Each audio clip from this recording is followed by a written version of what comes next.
Assalamualaikum warahmatullahi wabarakatuh. Bagaimana kabarnya hari ini anak-anak? Semoga semuanya sehat ya, dan tetap semangat belajar dari rumah masing-masing. Oke, hari ini kita akan belajar tentang membuat ringkasan. Namun sebelum kita belajar membuat ringkasan, untuk materi sebelumnya, gagasan pokok dan gagasan pendukung sudah paham semua belum? Nah, biar lebih paham, coba kita bahas kembali sedikit tentang gagasan pokok dan gagasan pendukung ya. Oke, coba kita belajar lagi, simak baik-baik ya anak-anak ya, supaya lebih paham. Oke, sebelumnya kalian sudah belajar tentang paragraf, yaitu gabungan dari beberapa kalimat. Di dalam paragraf itu memiliki satu kalimat utama dan juga beberapa kalimat penjelas. Nah, paragraf itu ditandai dengan penulisan kalimat pertama menjorok atau masuk ke dalam. Kalimat utama ini merupakan kalimat inti dalam sebuah paragraf atau kalimat yang paling umum dalam paragraf itu. Sedangkan kalimat penjelas merupakan kalimat yang menjelaskan kalimat utama. Kemudian ada juga namanya gagasan pokok. Gagasan pokok itu letaknya di dalam kalimat utama. Gagasan pokok itu merupakan inti dari kalimat utama. Jadi, kalau kita ingin mencari gagasan pokok, kita tentukan dulu kalimat utamanya. Setelah ketemu kalimat utamanya, baru kita bisa menemukan gagasan pokoknya. Ada gagasan pendukung. Gagasan pendukung itu letaknya di dalam kalimat penjelas. Jadi, kalau kita ingin mencari gagasan pendukung, kita juga harus menentukan terlebih dahulu kalimat penjelasnya. Karena gagasan pendukung itu adalah inti dari kalimat penjelas. Oke, ini Bu Rizky beri contoh paragrafnya ya. Ada satu paragraf. Coba kita baca dulu ya. Buah kedondong memiliki berbagai manfaat. Buah ini bisa dijadikan bahan rujak yang lezat. Buah ini juga bisa dijadikan manisan. Buah yang rasanya masam ini juga bisa dijadikan obat batuk dengan cara makan daging buahnya yang sudah dicolek atau dilumuri kecap. Satu paragraf ini memiliki satu kalimat utama dan beberapa kalimat penjelas. Nah, satu paragraf ini ada berapa kalimat anak-anak? Ya, kalau kita ingin menghitung kalimat dalam sebuah paragraf itu mudah saja. Kita tinggal hitung titiknya ada berapa. Karena namanya kalimat itu diawali dengan huruf besar atau huruf kapital, diakhiri dengan tanda titik ya. Nanti kalian kalau menuliskan kalimat harus diperhatikan huruf besar kecilnya ya. Awal kalimat hurufnya harus besar atau kapital, diakhiri dengan tanda titik. Di sini ada 1, 2, 3, 4. Ada 4 titik. Berarti satu paragraf ini terdiri dari 4 kalimat. Nah, 4 kalimat ini, satu kalimatnya merupakan kalimat utama dan 3 kalimatnya merupakan kalimat penjelas. Yang kalimat yang Bu Rizky beri warna biru ini menunjukkan kalau ini adalah kalimat utama. Buah kedondong memiliki berbagai manfaat. Kenapa disebut kalimat utama? Karena kalimat ini adalah kalimat yang paling umum dari paragraf ini atau kalimat yang paling inti dari paragraf ini.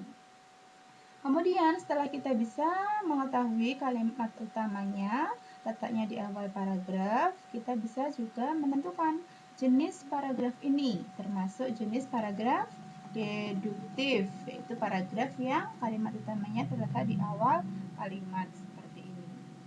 Ya. Kemudian setelah kita mengetahui kalimat utamanya, yaitu buah kedondong memiliki berbagai manfaat, kita bisa menentukan gagasan pokoknya atau inti dari kalimat utama ini. Nah, mungkin kalian bisa menuliskannya seperti ini gagasan pokoknya. Berbagai manfaat buah kedondong. Dari kalimat utama, buah kedondong memiliki berbagai manfaat. Intinya ada yang menuliskan berbagai manfaat buah kedondong. Ini juga benar ya, termasuk gagasan pokok. Atau ada juga yang menuliskan gagasan pokoknya, kedondong memiliki banyak manfaat. Ini juga sama ya, inti dari kalimat utama ini.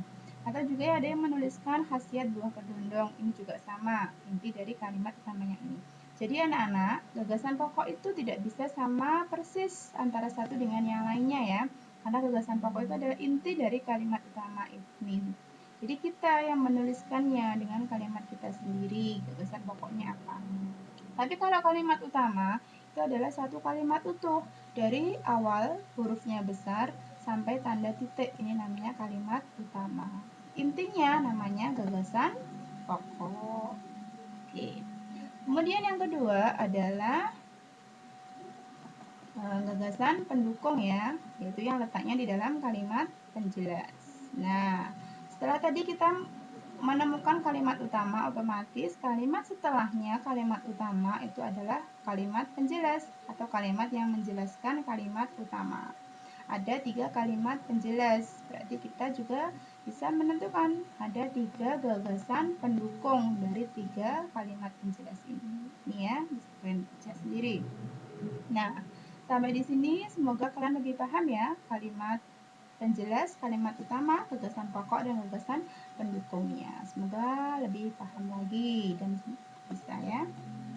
Nah, setelah kalian dapat menemukan gagasan pokok dan gagasan pendukung, kita dapat membuat ringkasan.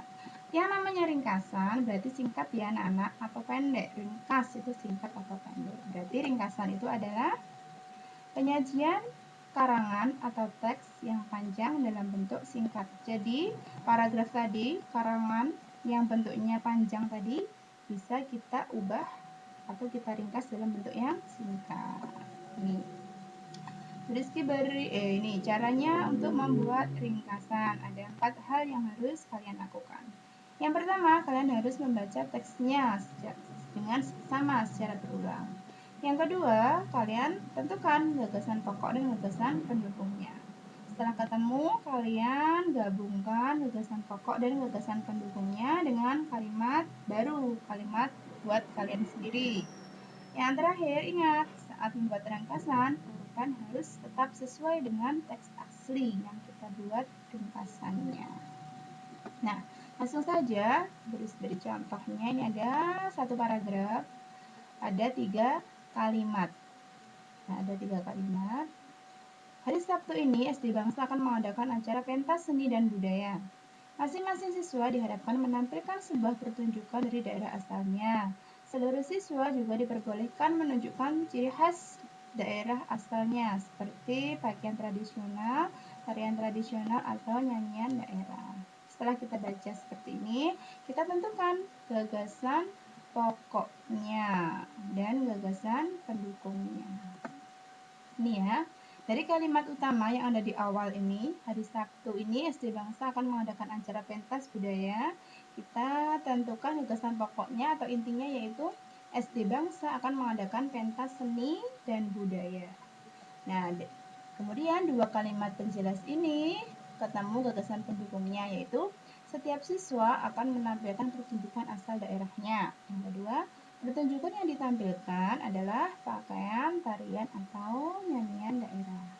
Nah, setelah menemukan gagasan pokok dan gagasan pendukungnya, kita bisa buat ringkasannya, yaitu kita gabungkan gagasan pokok dan gagasan pendukung ini dengan kalimat kita sendiri yang menghasilkan ringkasan ini. SD Bangsa akan mengadakan pentas seni dan budaya, sehingga setiap siswa akan menampilkan pertunjukan asal daerahnya, seperti pakaian, tarian, atau nyanyian daerah. Jadi ringkasan itu adalah bentuk singkatnya dari 3 kalimat dalam satu paragraf ini ya anak-anak ya. Oke, sekian materi ringkasan hari ini, semoga kalian dapat memahaminya. Kalau ada pertanyaan silahkan tanyakan di Google Classroom ya anak-anak ya. Sekian dari Bu Rizky. Tetap semangat baca dari rumah, jaga kesehatan. Wassalamualaikum warahmatullahi wabarakatuh.